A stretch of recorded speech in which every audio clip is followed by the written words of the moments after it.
جو کھڑے اور بیٹھے اور لیٹے ہر حال میں اللہ کو یاد کرتے اور آسمان اور زمین کی پیدائش میں غور کرتے اور کہتے ہیں کہ اے پروردگار تو نے اس کائنات کو بے فائدہ نہیں پیدا کیا، تو پاک ہے، تو قیامت کے دن ہمیں دوزخ کے عذاب سے بچائیو۔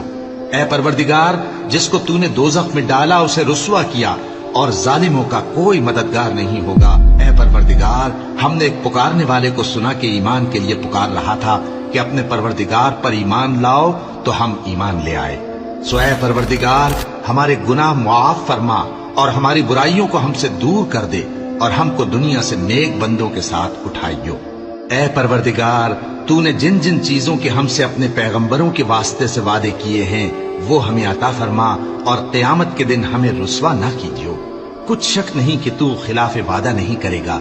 تو ان کے پروردگار نے ان کی دعا قبول کر لی اور فرمایا کہ میں کسی عمل کرنے والے کے عمل کو مرد ہو یا عورت ضائع نہیں کرتا۔